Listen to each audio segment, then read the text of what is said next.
5వ అధ్యాయం 18వ వచనం మనం చదువుకుందాం. ప్రతి విషయంలోనూ కృతజ్ఞతాస్తుతులు చెల్లించుడి. అలాగు చేయుట యేసుక్రీస్తునందు మీ విషయంలో, దానికి ముందు మాట ఒకటి ఉంది, ఎడతెగక ప్రార్థన చేయుడి. దేవుని బిడ్డలారా, ఎడతెగక ప్రార్థన చేయుడి. ప్రతి విషయమునందు కృతజ్ఞతాస్తుతులు చెల్లించుడి. ఇలాగు చేయుట యేసుక్రీస్తునందు మీ విషయములో దేవుని చిత్తము. అందరం శ్రద్ధగా మనస్సు పెట్టి ఆలకించుదాం. దేవుడు మనతో మాట్లాడునుగాక. ఎడతెగక చెప్పండి, ఏం చేయాలంట? ప్రార్థన చేయండి. ఎడతెగక అనే మాటకు చక్కటి అర్థం ఏంటంటే మానక, ఆపకుండా ప్రార్థన చేయుడి. ఈ చివరి దినాలలో ఇది ఖచ్చితంగా మనందరికీ అవసరం. ఇవి కడవరి చెప్పండి దినాలు, కడవరి కాలము, అంత్యకాలము, అంత్య దినాలు. ఇక దాదాపుగా ముగింపు దశకు వచ్చేసింది ప్రపంచము ముగింపు దశకు వచ్చేసింది. మనకి ఒక చక్కటి మాట ఒకటి ఉంది, కొటేషన్ ఏంటంటే ఆరిపోయే దీపానికి వెలుగు ఎక్కువ అన్నట్టు. ఇప్పుడు అందరూ వెలిగిపోతున్నారు. ప్రపంచం అంతా ఎవరికి వాళ్ళే, మేమే రుస్తువులు, మేమే హీరోలం, మేమే అది, మేమే ఇది అన్నట్లుగా ఎవరికి వాళ్ళే గొప్పలు చెప్పుకుంటున్న కాలం ఇది. ఆరిపోయే దీపానికి చెప్పండి వెలుగు ఎక్కువ అన్నట్లుగా ఇప్పుడు ప్రపంచం అంతా కూడా అలాగే ఉంది. ఎవరికి వాళ్ళే డి అంటే డి, సై అంటే సై.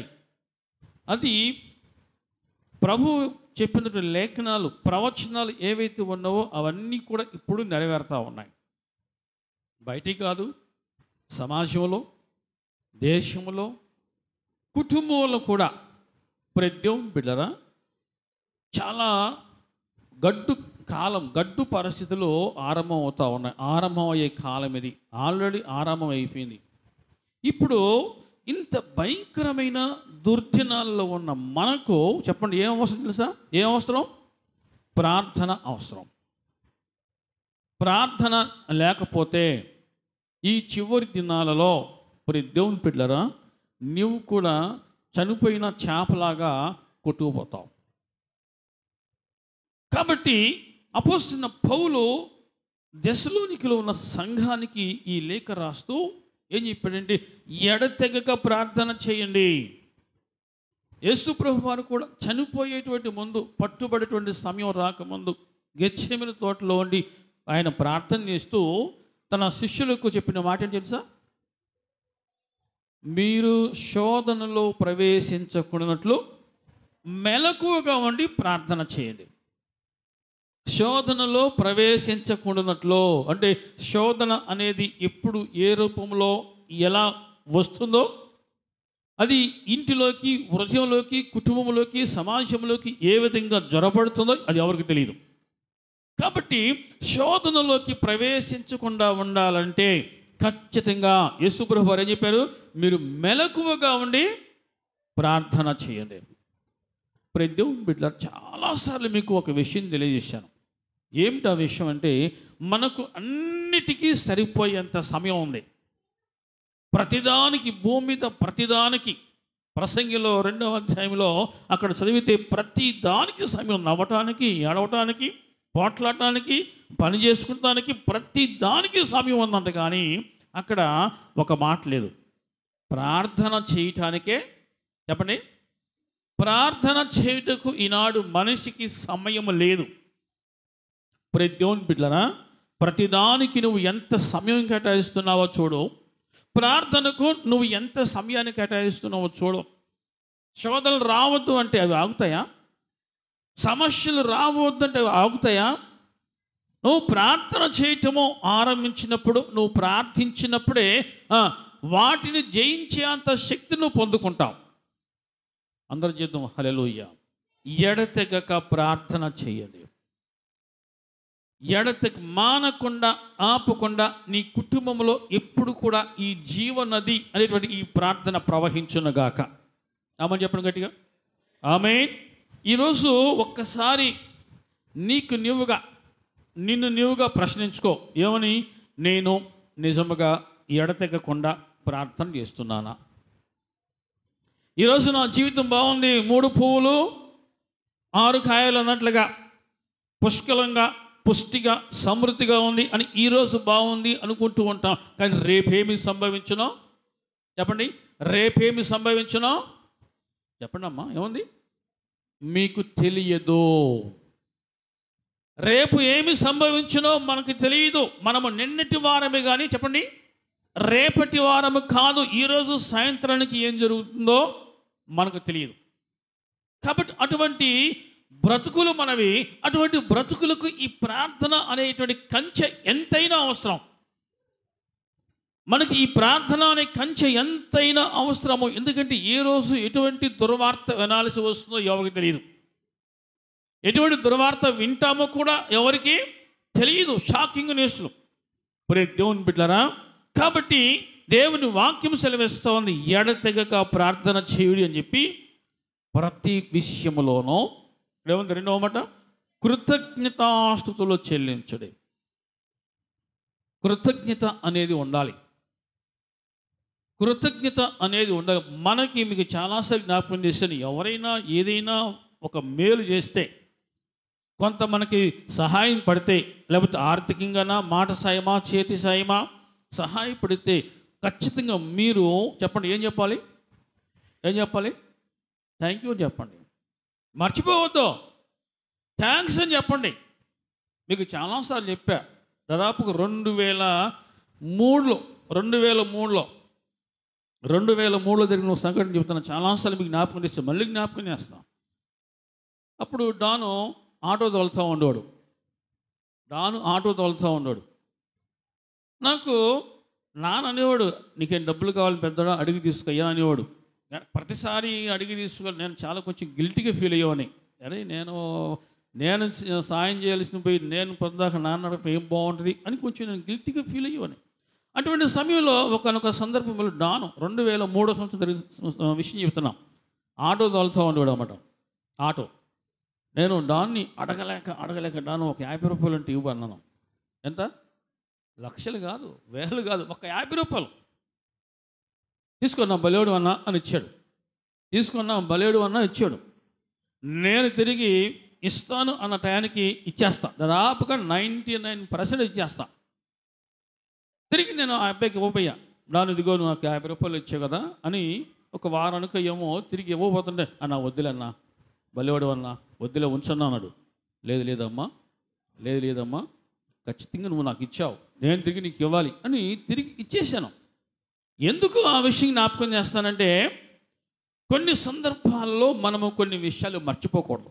కోపం వచ్చిందని, తేడా వచ్చిందని, లేకపోతే ఏదో దూరం పెరిగిందని ఎప్పుడు కూడా చేసిన మేలును మర్చిపోకూడదు అని జ్ఞాపకం చేస్తున్నా.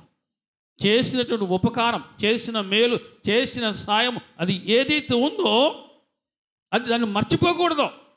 ఈరోజు ఇది మాట కొంచెం తేడా వచ్చిందని చేసిన మేలు మర్చిపోకూడదు. మనకు చేసినటువంటి ఉపకారం, మేలు, మాట సాయం, చేతి సాయం, అది ఏదైనా సరే దాన్ని మర్చిపోకూడదు. అది చిన్నదా, అది పెద్దదా, ఆ సమయానికి అది పెద్దదే. ఇదే ఉందిలే 50 రూపాయలు పెద్ద ఇదే అండి అనుకోకూడదు. ఆ టయానికి అది నాకు అవసరం తీర్చాను, తిరిగి నేను ఇవ్వాలి, ఆ టయానికి ఇచ్చేయాలి. అలా ఇచ్చేసాను. ఇప్పటికీ నేను చెప్తామంట, మర్చిపోకూడదు. అది చిన్నదా పెద్దదా అనేది మర్చిపోకూడదు. మరి దేవుని బిడ్డలారా, ఆ కృతజ్ఞత ఉంటే ఖచ్చితంగా నువ్వు దేవునికి కూడా కృతజ్ఞతాస్తుతులు చెల్లిస్తావు. చెప్తాం హల్లెలూయా. దేవునికి కూడా కృతజ్ఞతాస్తుతులు చెల్లిస్తావు. చేసిన మేలుని మర్చిపోతే మన భాషలో ఏమంటారు చెప్పండి? మన భాషలో ఏమంటారమ్మా? విశ్వాసఘాతకుడు. దేవుడు కూడా అంటాడు, వీళ్ళకి నేను ఎంత మేలు చేసినా సరే వీళ్ళు నా పట్ల విశ్వాసఘాతకులుగా ఉన్నారు అన్నాడు దేవుడు. విశ్వాసఘాతకులుగా ఉన్నారు. ఆ గుంపులో మనం లేకుండా చూసుకుందాం. ప్రతి విషయంలో కూడా అది ఏది జరిగినా మన అనుదిన జీవితంలో, మన దైనందిన జీవితంలో దేవుని బిడ్డలరా, ప్రతి విషయంలో కూడా దేవునికి కృతజ్ఞతాస్తుతులు చెల్లించుడి.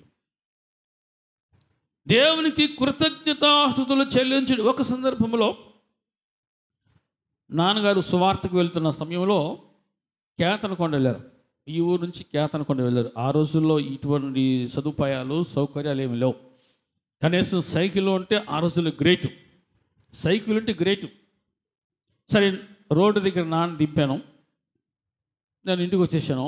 సైకిల్ మీద తీసుకెళ్ళేటప్పుడు నాన్న ఆ రోజుల్లో ఆ రోడ్డు దగ్గర ఏదొస్తే అది ఎక్కేసి వెళ్ళిపోయాడు సువార్తకి. బస్సు అయితే బస్సు, లారీ ఈ రెండే ఆప్షన్లో, ఒకటి బస్సు లేకపోతే రెండోది లారీ. ఆటోలు కూడా లేవు. ఆటోలు ఎప్పుడో ఏదో 100లో ఒక ఆటో ఉండేది అంతే, అసలు ఆటోలు లేవు ఆ రోజుల్లో. ఈ రోడ్డు మీద నుంచున్నప్పుడు ఒక లారీ వచ్చింది. లారీ ఆపాడు. లారీ ఆగింది. ఈ మెట్టు ఎక్కి లోపలికి వెళ్ళాలి, క్యాబిన్ లోపలికి. నాన్న ఎక్కుతూ ఉన్నటువంటి ఆ క్రమంలో నాన్న కాలి గోటికి ఆ మెట్టు తగిలింది. గోరు లేచిపోయింది. రక్తం కారుతాను గబగబా దిగేసి పక్కనే ఆర్ఎంపీ డాక్టర్ ఉండి అక్కడికి వెళ్ళి ఫస్ట్ ఎయిడ్ చేయించారు. అరే సువార్తకి వెళ్తా ఉంటే చూసేవాళ్ళు ఏమనుకుంటారు చెప్పండి, ప్రార్థనకి వెళ్తా ఉంటే ఈ దేవుడు కాపాడొచ్చుగా, ఏంది దెబ్బ ఏంది, గోరు లేచిపోవటం ఏంటి, ఇంత రక్తం పోవటం ఏంటి అనుకోవచ్చు. కానీ ప్రతి విషయంలో కూడా చెప్పండి, దేవునికి కృతజ్ఞతాస్తుతులు చెల్లించాలి. ఇదేంటి అన్నా, నాన్నకు దెబ్బ తగిలితే దేవునికి కృతజ్ఞతాస్తుతులు చెల్లించడం ఏంటి అని అనుకోవచ్చు మీరు. కానీ ఏం జరిగిందంటే, అక్కడ కట్టేయించుకొని ఇంటికి మళ్ళీ తిరిగి రాబోతున్నట్టు ఆ సమయంలో ఒక పావు గంటలో ఈ లారీ వెళ్ళి మూలపాటు దాటింది అంతే. ఒక పావు గంటలో యాక్సిడెంట్ అయింది. అందులో ఉన్నవాళ్ళు చాలా తీవ్రమైన గాయాలతో ఉన్నారు అని ఫోన్ వచ్చేసింది. ఆ కేతన కొడుకు వచ్చేసింది ఫోన్, ల్యాండ్ ఫోన్లో అప్పుడున్న ల్యాండ్ ఫోన్. అప్పుడు ఆ దగ్గర ఉన్నటువంటి వ్యక్తి ఆర్ఎంపీ డాక్టర్ వాళ్ళు ఉన్నారు, అయ్యా మీరు లారీ ఎక్కకపోవడం చాలా మంచిదైంది అన్నారు. మీరు లారీ ఎక్కకపోవడం చాలా మంచిది. ఒకవేళ లారీ ఎక్కితే ఇప్పుడు అందులో ఉన్న వాళ్ళు కాళ్ళు ఇరిగిపోయినాయి, మీకు గోరే లేచిపోయింది. అందులో ఉంటే ఇంకేం జరిగేదో దేవుడు మిమ్మల్ని తప్పించాడని చెప్పారు. హలో చెప్పండి. దేవుని బిడ్డ, కొన్నిసార్లు మనకి గాయం అవ్వచ్చు, కొన్నిసార్లు మనకి ఇబ్బంది కలగవచ్చు, కొన్నిసార్లు నష్టం కలగవచ్చు. కానీ దాని వెనక మన జీవితంలో గొప్ప మేలు ఏదో ఉంది అని దానిని బట్టి దేవునికి కృతజ్ఞతాస్తుతులు చెల్లించాలి. మన బాడీలో ఇన్ఫెక్షన్ ఉంది అని ఎలా తెలిసి చెప్పండి? బాడీలో ఇన్ఫెక్షన్ ఉంది అని ఎలా తెలుస్తుంది? జ్వరం వస్తుంది, అదొక సంకేతం. హలో చెప్పండి. జ్వరం ఉంది, జ్వరం వెంటనే మనం ఏం చేస్తాం? డాక్టర్ దగ్గరికి వెళ్తాం, టెస్టులు చేయిస్తారు. అందులో మీ బ్లడ్లో ఇన్ఫెక్షన్ ఉంది, లేకపోతే అందులో బ్లడ్లో టైఫాయిడ్, మలేరియా ఇవి ఉంది అని రిపోర్ట్ వస్తుంది. ఆ జ్వరం అనేది రాకపోతే ఏమవుతుంది? మీకు అర్థం కాల, అందరు ఇక్కడే ఉన్నారా? ఆ జ్వరం అనేది రాకపోతే ఏమవుతుంది? లోపట ఆ రోగం పెరిగిపోతుంది.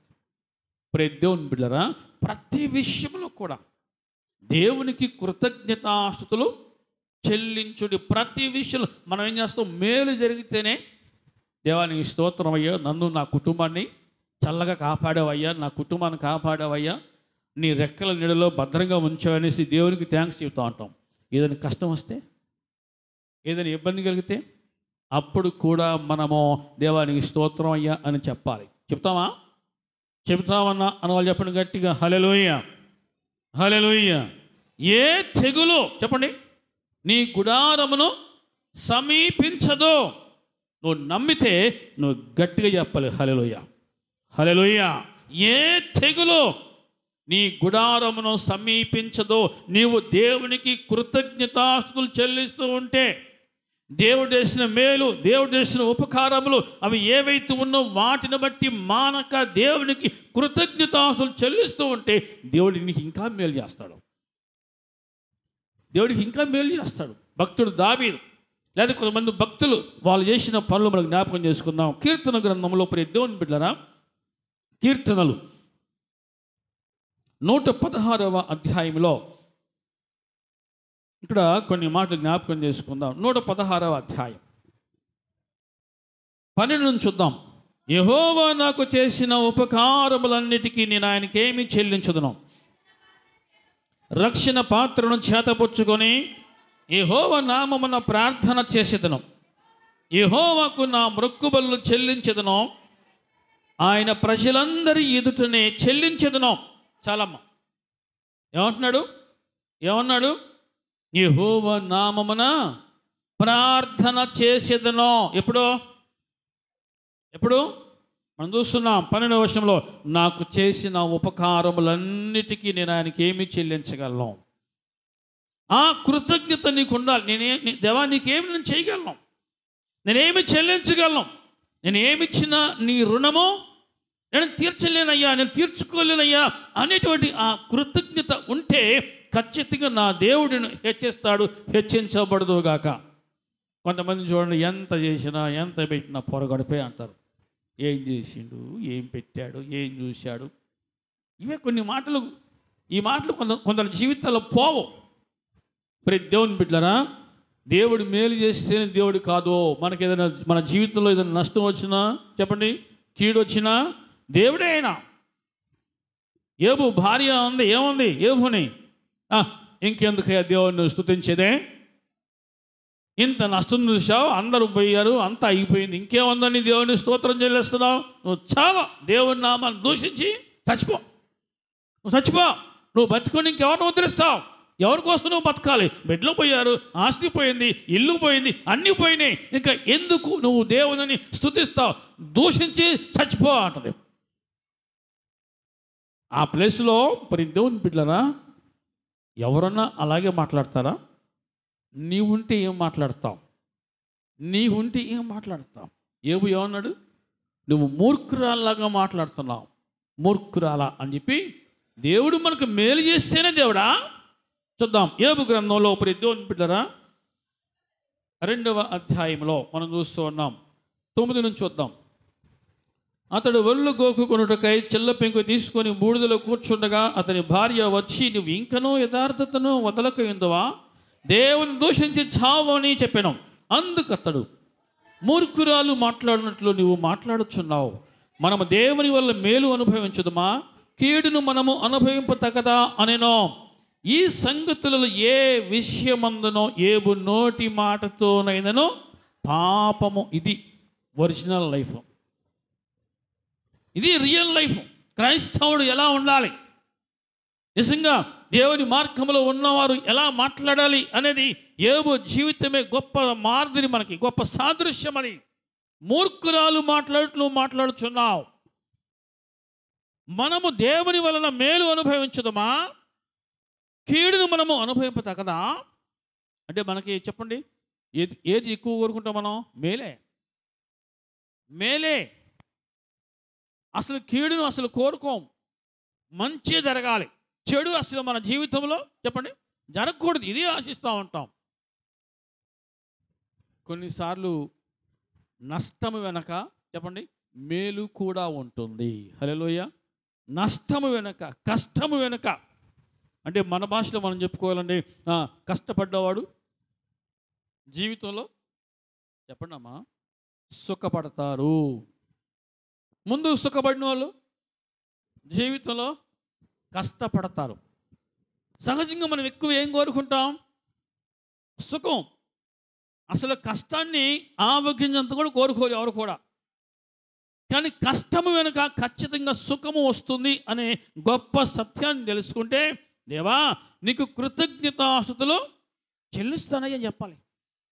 ప్రతి దేవుని బిడ్డలారా, కొన్ని సమయాల్లో అసలు ఈ కష్టం నాకు ఎందుకు వచ్చింది, అసలు ఈ సమస్య ఎందుకు వచ్చింది అని లోపట మదన పడుతూ ఉంటాం, ఆలోచిస్తూ ఉంటాం. బుర్ర బద్దలిపోద్ది, బుర్ర హీటికిపోద్ది, ఏం అర్థం కాదు.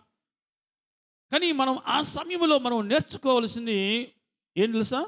దేవా నన్ను ఈ సమయంలో నన్ను ఇలా ఉంచావు, నీకు కృతజ్ఞతాస్తుతులు. నువ్వు ఏ స్థితిలో నువ్వు ఉన్నా సరే, ఏ పరిస్థితిలో నువ్వు ఉన్నా సరే, దేవునికి కృతజ్ఞతాస్తుతులు చెల్లించు నేర్చుకో. ఖచ్చితంగా దాని వెనుక నీవు మేలును చూస్తావు, పొందుకుంటావు. నీ వెనకే వచ్చింది ఆ మేలు. హల్లెలూయా. నిజం చెప్పండి, కొన్ని సమయాల్లో మనం ఎప్పుడు ఎక్కువగా బాగా లోతైన ప్రార్థన చేస్తాం చెప్పండి? లోతైన ప్రార్థన ఎప్పుడు చేస్తాం? సుఖంగా ఉన్నప్పుడు ప్రార్థన చేస్తాం బాగా.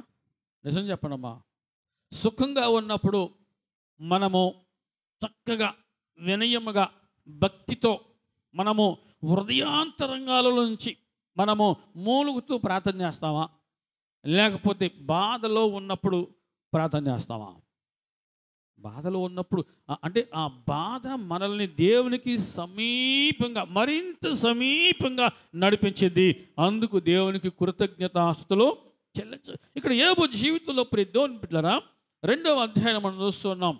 చిల్ల పెంకు తీసుకొని 9వ వచనం, చిల్ల పెంకు తీసుకుని అతడు ఒళ్ళు గోక్కున్నట్టుగా చిల్ల పెంకు తీసుకుని బూడిదలో కూర్చున్నాడంట. చెప్పండి, ఎక్కడ కూర్చున్నాడు? బూడిదలో కూర్చున్నాడు. అంటే ఏ స్థాయి నుంచి ఏ స్థాయికి వచ్చాడు? ఎదిగాడా పడిపోయాడు? ఇక్కడ ఎదిగాడా పడిపోయాడా? పడిపోయాడు. ఒకనాడు అతను వస్తూ ఉంటే చూచిన వారు లేచి నిలబడేవారు. దేవుని బిడ్డలారా, అసలు యోబు మాట్లాడుతూ ఉంటే ఎవరు కూడా ఒక్క మాట మాట్లాడేవాళ్ళు కాదు. అటువంటి యోబు జీవితంలో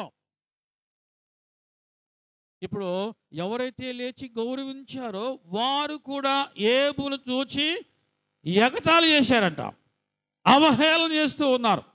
దేవుని బిడ్డలారా, అయినా సరే యోబు ఒకటే అన్నాడు, నేను వెళ్ళే మార్గము నా యేసుకే తెలియునో, నేను వెళ్ళే మార్గము నా యేసుకే తెలియునో, శోధింపబడిన మీదట నేను సువర్ణమై మారిదనో, శోధింపబడిన మీదట నేను సువర్ణమై మారిదనో.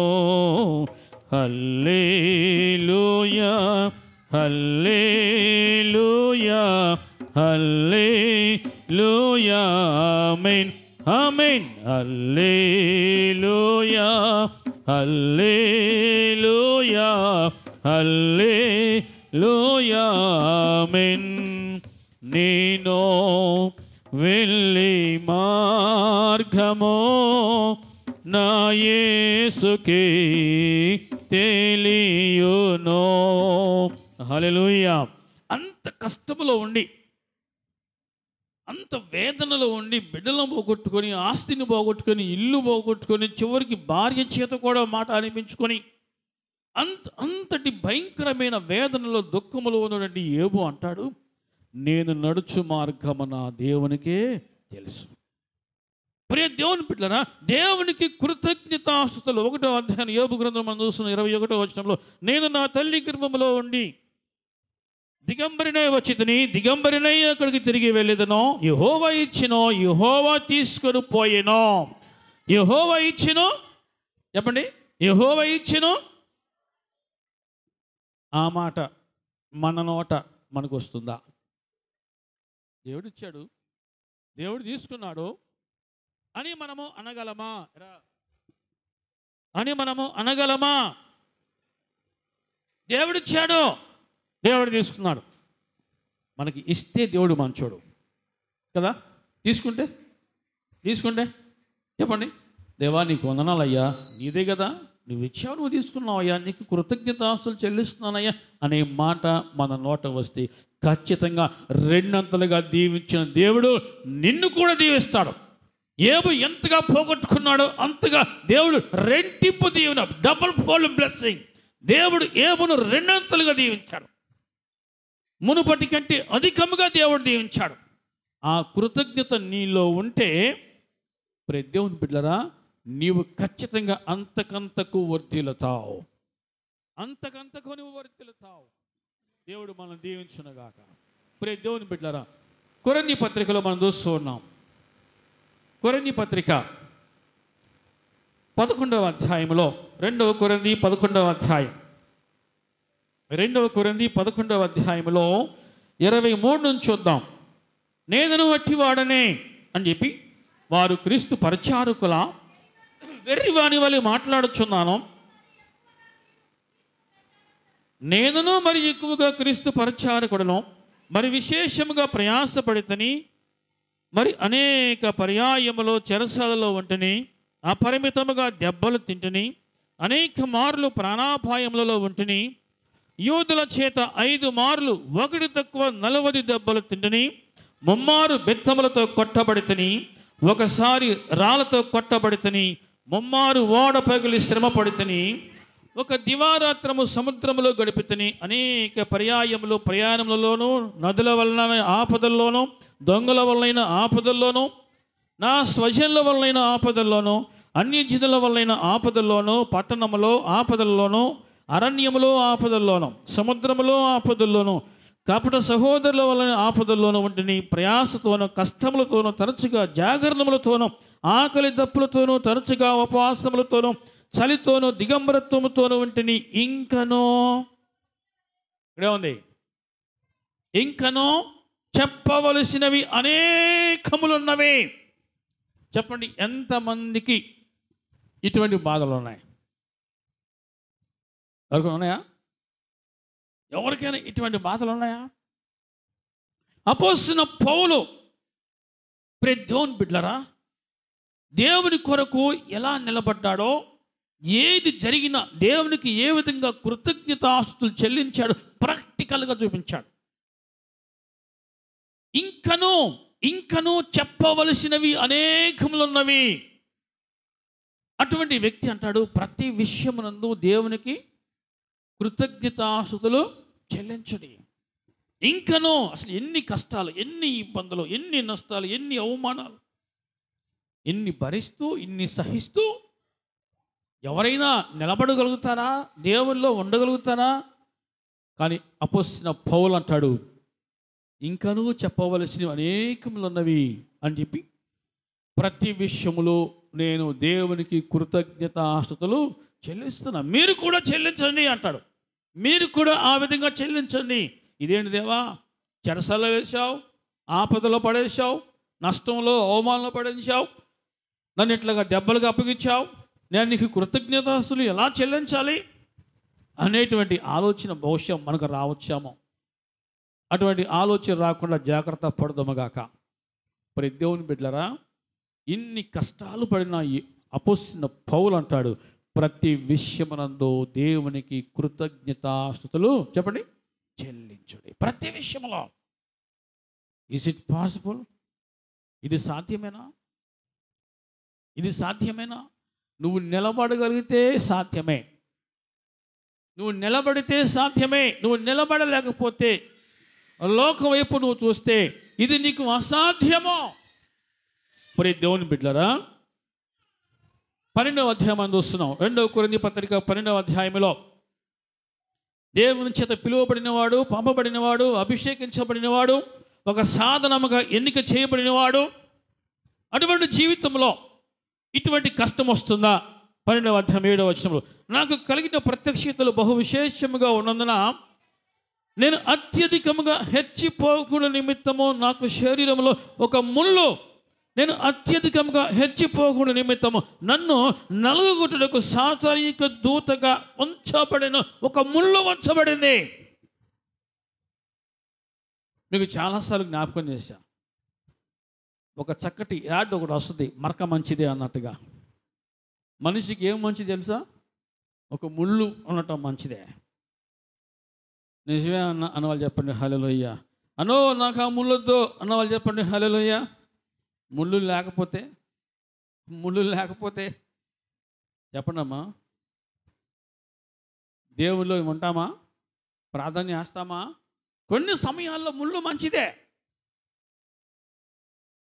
నేను చెప్తాను, ముళ్ళు ఉంటే ఒళ్ళు ఉంచుతాం. హల్లెలూయా. ముళ్ళు ఉంటే ఒళ్ళు ఉంచుతాం, అంటే మోకాలు వేస్తాం.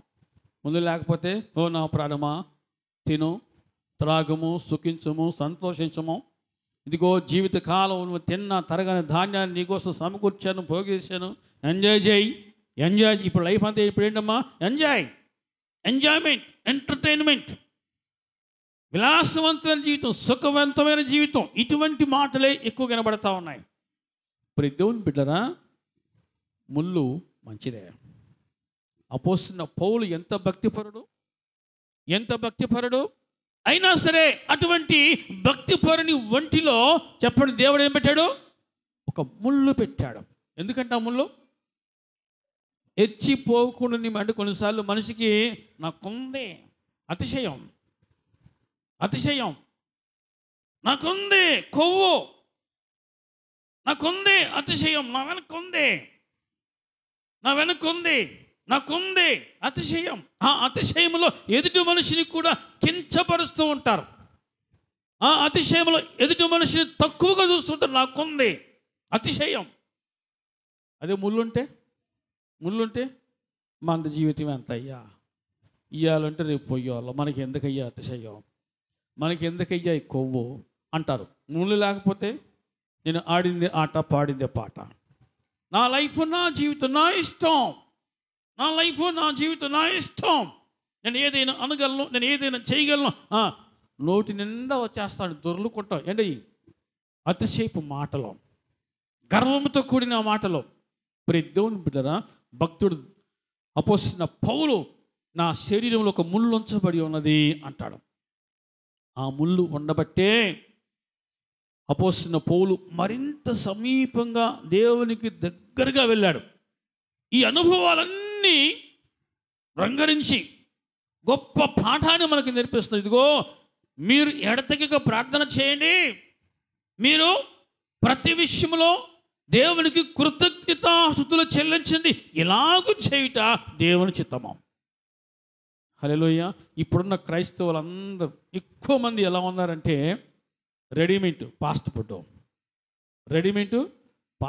సుఖాలకు అలవాటు పడిన భక్తి. దేవుడిస్తే మంచోడవు, ఇవ్వకపోతే అనుకున్నది టయానికి ఇవ్వకపోయినా అసలు దేవుడు మంచోడు, దేవుడు మాకు వెళ్ళి చూడట్లా, చిన్న చూపు చూస్తున్నాడు, అసలు మమ్మల్ని పట్టించుకోవట్లా. మరి దేవుని బిడ్డలారా, ఏది ఉన్నా లేకపోయినా మా దేవుడు మాకున్నాడో అని దేవునికి కృతజ్ఞతాస్తుతులు చెల్లించో, surely God will bless you abundantly. సమృద్ధిగా నిన్ను దేవుడు దీవిస్తాడు. ప్రతి విషయంలో కూడా దేవునికి కృతజ్ఞతాస్తుతులు చెల్లించో. ప్రతి దేవుని బిడ్డలారా, సుఖాలకు అలవాటు పడిన క్రైస్తవుడు నిలబడలేడు. విలాసవంతమైన జీవితాలకు అలవాటు పడిన క్రైస్తవుడు దేవుడిలో నిలబడలేడు, నమ్మకంగా ఉండలేడు. అప్పుడప్పుడు ఇటువంటి ముళ్ళు ఉండాలి, తగలాలి. హల్లెలూయా అందరూ.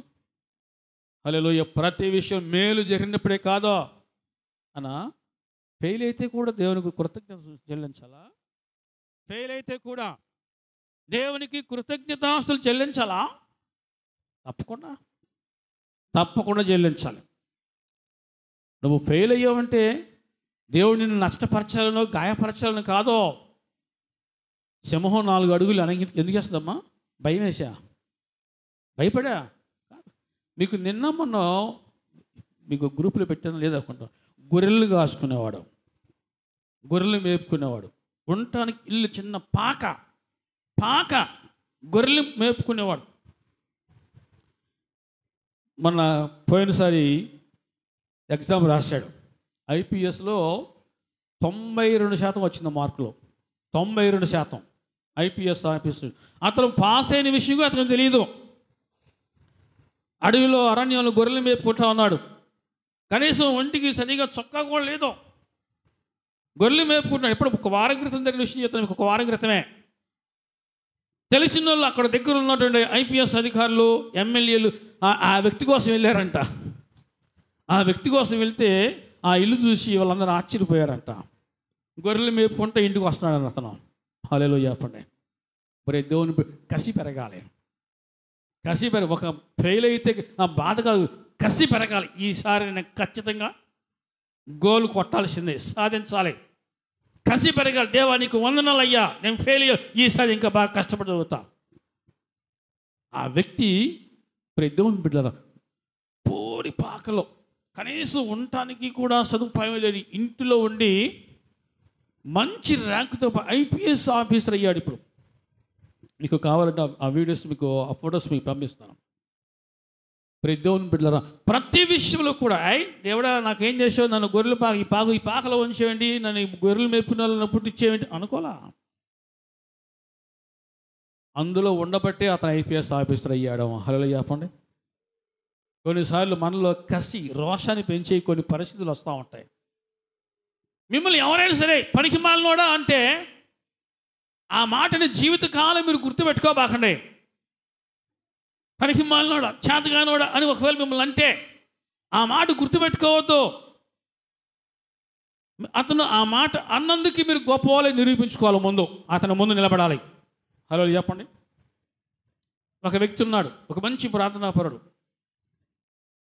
ఆ వ్యక్తిని అడిగారంట, నీ విజయం వెనుక రహస్యం ఏంటనేసి. నీ విజయం వెనుక రహస్యం ఏంటి అంటే ఆ వ్యక్తి అన్నాడంట, ఇగో వీళ్ళందరూ అన్నాడంట.